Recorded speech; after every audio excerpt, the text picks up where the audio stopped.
അല്ല everyone, shoulder ഒരു പ്രാവശ്യം ഇറങ്ങിപ്പോയി കഴിഞ്ഞാൽ പിന്നെ ഇടയ്ക്കിടയ്ക്ക് ഇറങ്ങി പോകുന്നത് സാധാരണമാണ്.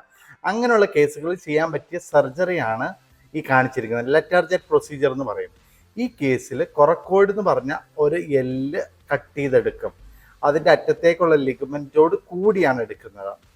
എന്നിട്ട് ഷോൾഡർ ഇറങ്ങി പോകുന്ന, അതായത് ഷോൾഡർ സോക്കറ്റിൻ്റെ അടിയിലേക്ക് കൊണ്ടുവന്ന് ഇതുപോലെ അറ്റാച്ച് ചെയ്ത് വെക്കും. നമുക്കിപ്പോൾ ഈ വീഡിയോ കാണാം, ഇതുപോലെ അറ്റാച്ച് ചെയ്ത് വെക്കും. അപ്പോൾ എന്താ ഗുണം എന്ന് പറഞ്ഞു കഴിഞ്ഞാൽ, നമ്മുടെ ഷോൾഡർ ഇറങ്ങിപ്പോകാൻ നേരത്ത് അവിടെ ഒരു ബോണി ബ്ലോക്ക് പോലെ ആക്ട് ചെയ്യും. പിന്നീട് ഷോൾഡർ ഇറങ്ങിപ്പോകാതിരിക്കുകയും ചെയ്യും. അതുപോലെ തന്നെ ഇതൊരു സ്ലിംഗ് ആയിട്ട് ആക്ട് ചെയ്യുന്നതുകൊണ്ട് ഷോൾഡർ പിന്നീട് ഇറങ്ങാനുള്ള സാധ്യത കുറവായി ലഭിക്കുന്നതാണ്. അപ്പോൾ ഇതാണ് ലെറ്റർജറ്റ് പ്രൊസീജിയർ.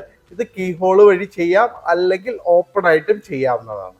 അപ്പം അങ്ങനെ വരുമ്പോൾ പിന്നീട് ഷോൾഡർ ഇറങ്ങി പോകുന്നത് നമുക്ക് തടയാൻ സാധിക്കും.